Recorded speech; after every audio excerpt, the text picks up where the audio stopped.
Bom dia, vamos dar sequência aqui à parte 2 do módulo 3, conceitos de segurança de rede, do nosso curso CCNA 3V7. Vamos falar hoje de vulnerabilidades TCP e UDP, nesse tópico 3.7.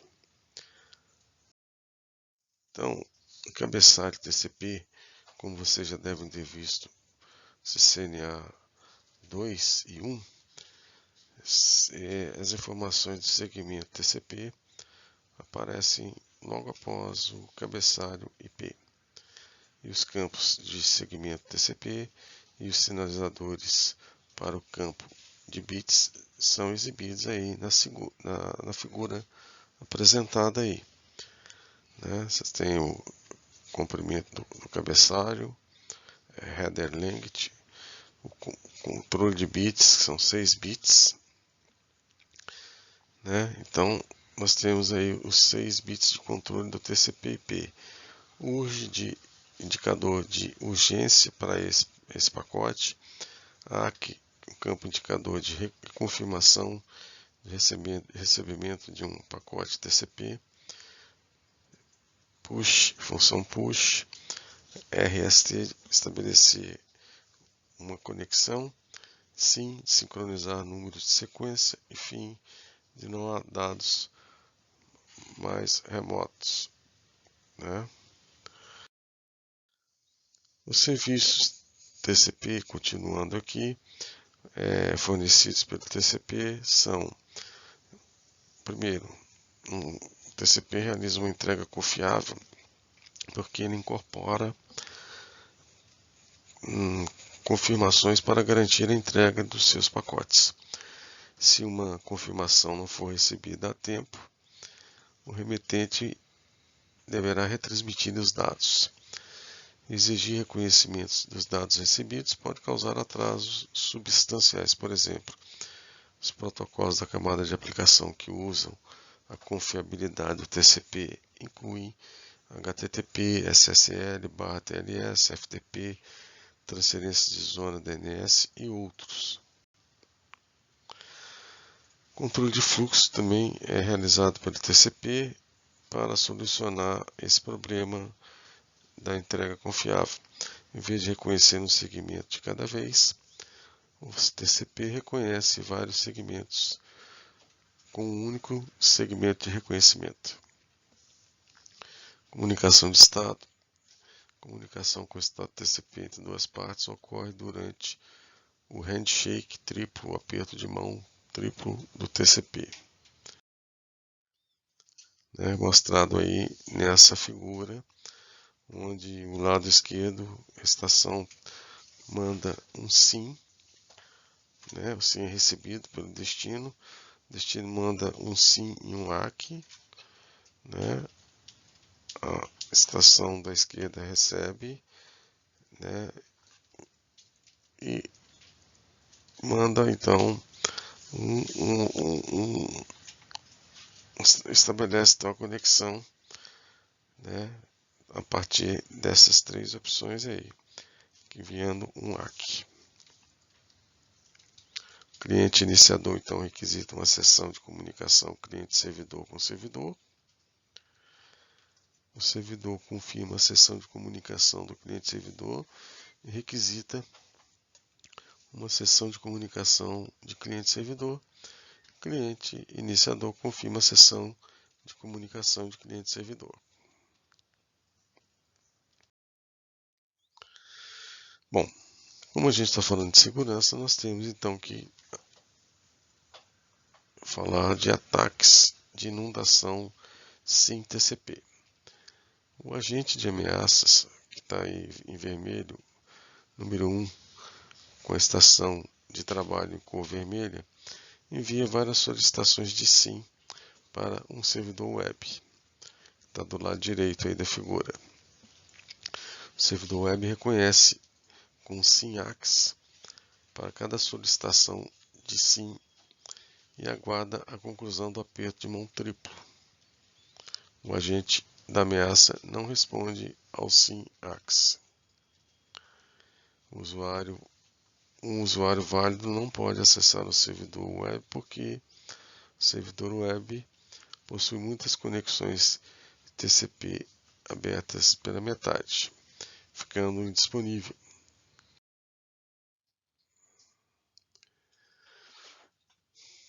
O encerramento da sessão TCP ocorre com o TCP usando o seguinte processo de troca de 4 vias. Quando o cliente não tem mais dados a enviar no fluxo, ele envia um segmento com um flag fim ligado de finalização. O servidor recebe esse fim, o lado B ali, estação B, e envia um ACK para confirmar o recebimento desse fim e encerrar a sessão do cliente com o servidor. O servidor envia um fim para o cliente, encerrar a sessão servidor para cliente. E 4, o cliente responde com um ACK para reconhecer o fim do servidor, né? E assim um agente de ameaça pode fazer um ataque de redefinição de TCP e enviar um pacote falsificado contendo TCP/RST para um ou ambos os pontos de extremidade.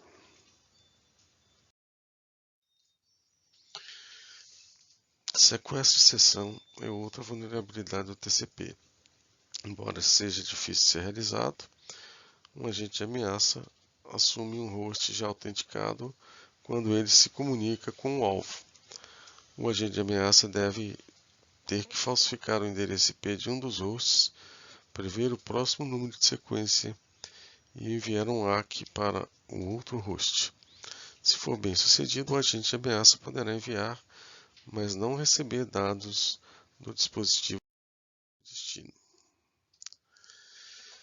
Vamos ver agora a cabeçalho e operação de segmento com protocolo UDP, que é comumente usado pelo DNS, TFTP, NFS e SNMTP. Usado também com aplicações em tempo real, como streaming de mídia e VoIP. O UDP é um protocolo de camada de transporte não orientado à conexão. Isso significa que ele tem uma sobrecarga muito mais baixa do que o TCP, porque não é orientado à conexão, não oferecendo retransmissão, sequenciamento e mecanismos de controle de fluxos sofisticados que fornecem confiabilidade nas comunicações.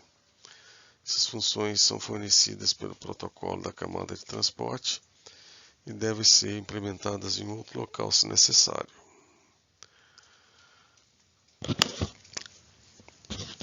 A baixa sobrecarga do UDP o torna interessante para protocolos que efetuam transações simples de requisição e resposta. Aqui a gente tem um exemplo da estrutura aí, né? Porta fonte 16 bits, porta destino 16 bits, tamanho do pacote 16 bits, checksum e a camada de aplicação que varia o tamanho ali do campo de camada de aplicação. O UDP não está protegido por nenhuma criptografia. Você pode, se desejado, adicionar criptografia ao UDP, mas não está disponível por padrão. Essa falta de criptografia significa que qualquer pessoa pode ver o tráfego UDP, alterá-lo e enviá-lo ao seu destino. Então existem os ataques de inundação de UDP, onde o agente de ameaças usa uma ferramenta como o UDP Unicorn ou Low Orbit Ion Cannon. São ferramentas que enviam uma inundação de pacotes UDP, geralmente de um host falsificado, para um servidor na sua subrede. O programa vai varrer todas as portas conhecidas, tentando então encontrar portas fechadas.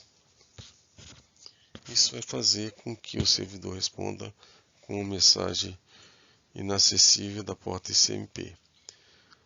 Como existem muitas portas fechadas nesse servidor, isso cria muito tráfego no segmento que consome a maior largura de banda. O resultado é muito semelhante ao ataque de negação de serviço DOS, indisponibilizando um servidor. Serviços IP. Os hosts transmitem uma solicitação de ARP, que é o protocolo de resolução de endereço, para outros hosts no segmento, de forma a determinarem o endereço MAC de um host com um endereço IP específico. O host com endereço IP correspondente à solicitação de ARP envia uma resposta ARP com o MAC address dele. Qualquer cliente pode enviar uma resposta ARP não solicitada denominada ARP gratuito. Quando o host envia um ARP gratuito, outros hosts na subrede armazenam o endereço MAC e o endereço IP contidos no ARP gratuito em suas tabelas ARP. Esse recurso do ARP também significa que qualquer host pode reivindicar ser proprietário de qualquer IP ou MAC. Um agente de ameaça pode então envenenar o cache de ARP dos dispositivos na rede local, criando um ataque MITM para redirecionar o tráfego.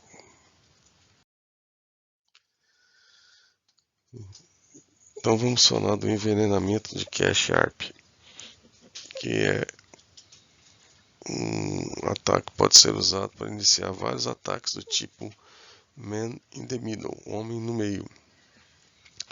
O PCA requisita o endereço MAC do seu gate padrão R1, então ele envia uma solicitação de ARP para o endereço MAC 192.168.10.1.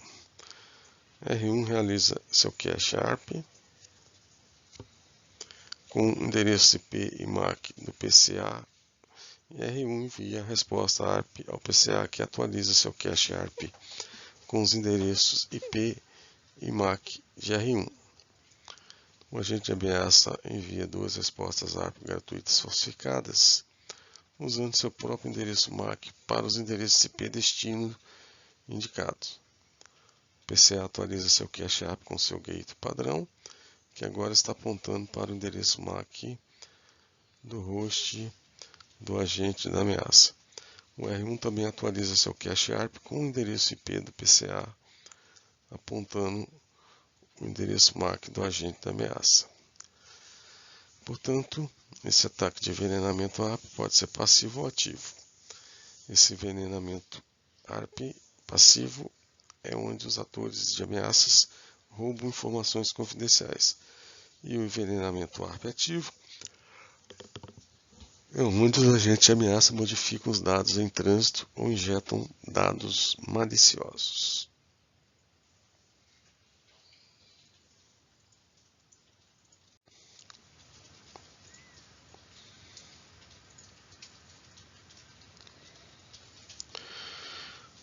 Bom, o envenenamento do cache ARP pode ser usado para iniciar vários ataques do tipo Man in the Middle.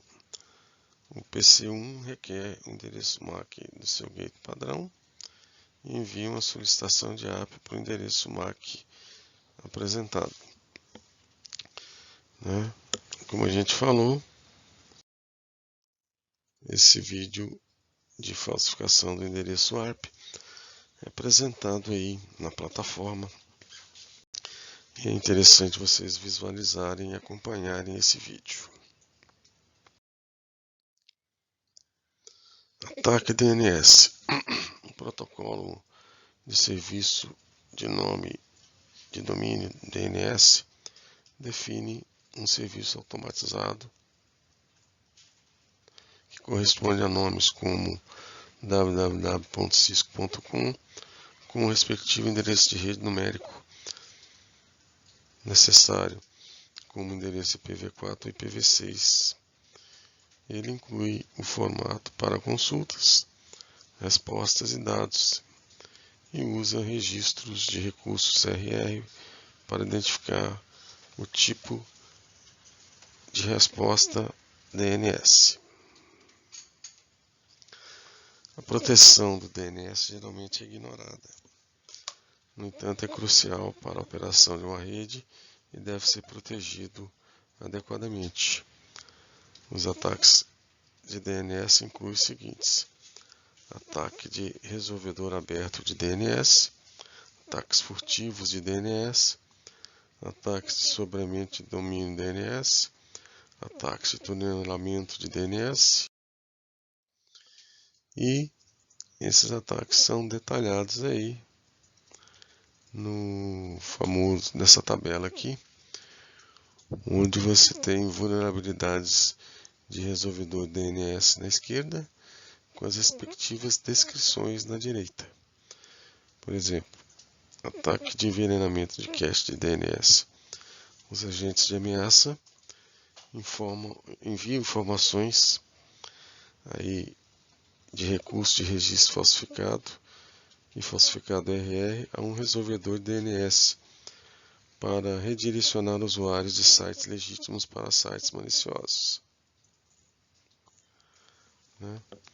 Os ataques de envenenamento de cache DNS podem ser usados para informar o resolvedor DNS a usar um servidor de nomes mal intencionado e fornece informações de RR para atividades mal intencionadas.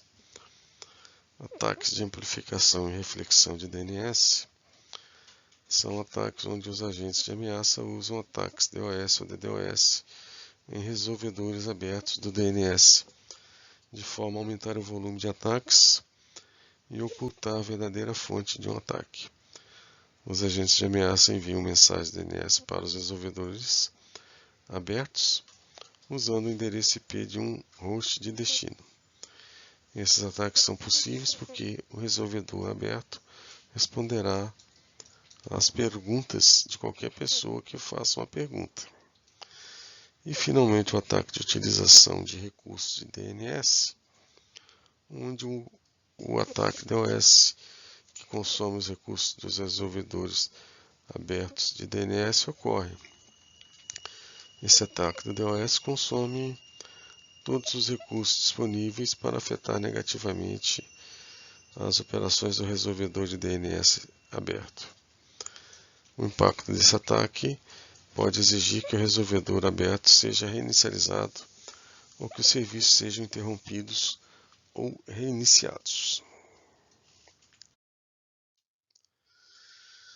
Temos ainda técnicas furtivas de DNS, como o fluxo rápido, fluxo do IP duplo e algoritmo de geração de domínio, que são apresentados aí, que vocês, por gentileza, façam aí a leitura, Porque o fluxo rápido, os atores de ameaça usam esse tipo de técnica para ocultarem seus sites de entrega de phishing e malware. Os endereços IP do DNS são alterados continuamente em minutos e as redes de bot, congestionamento, geralmente empregam técnicas do fast flux para impedir a detecção eficaz de servidores mal intencionados. O fluxo de IP duplo, nesse caso, os atores de ameaça usam esse tipo de técnica para alterarem o nome do host para mapeamentos de endereço IP e também alterar o servidor de nomes autoritativo. Isso aumenta a dificuldade de identificar a fonte do ataque.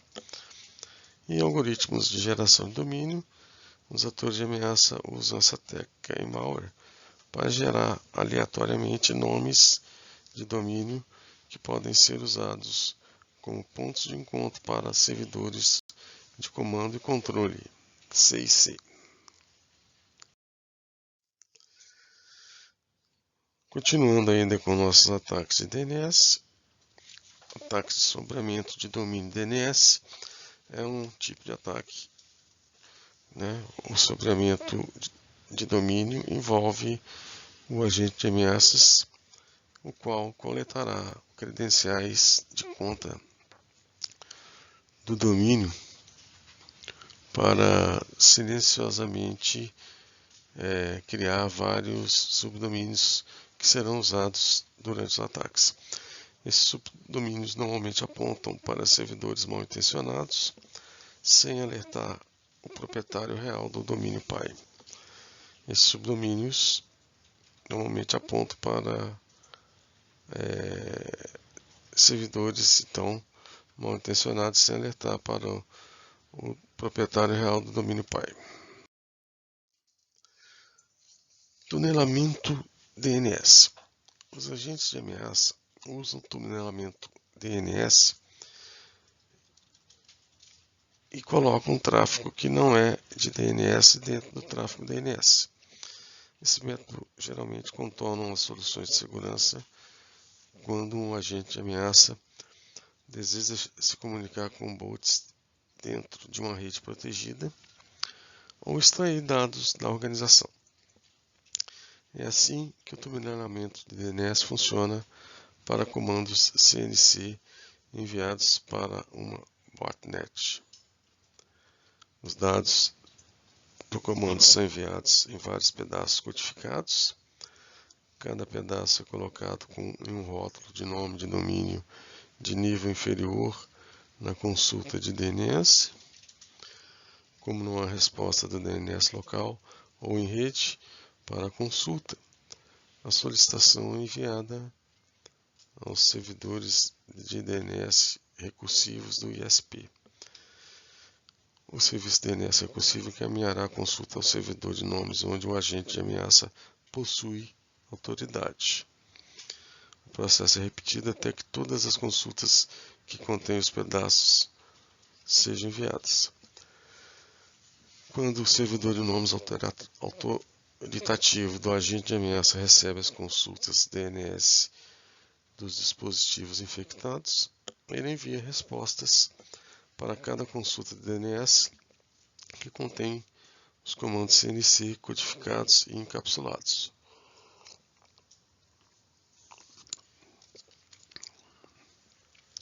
O malware no host comprometido recombina os blocos e executa os comandos ocultos no registro DNS. Para se poder interromper o tunelamento de DNS, o administrador de rede deve usar um filtro que inspecione o tráfego DNS. É importante prestar muita atenção às consultas de DNS maiores que a média ou as que têm um nome de domínio suspeito.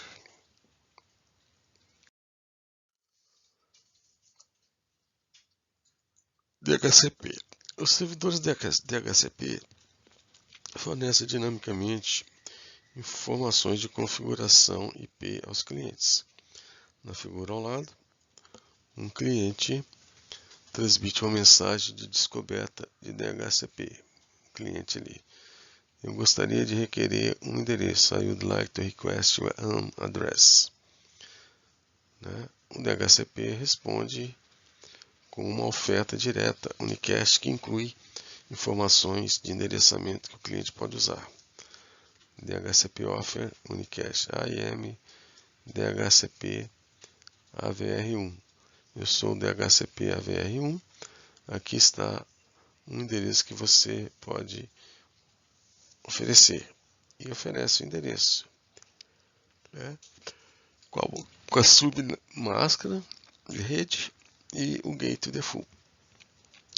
O cliente então transmite em difusão broadcast uma solicitação DHCP para informar ao servidor que aceita a oferta. DHCP request broadcast I accept the IP address offer. Eu aceito o endereço IP oferecido. Finalmente o servidor responde com um pacote unicast DHCP PACK, aceitando a solicitação. Your acceptance is acknowledged. Seu aceite foi reconhecido.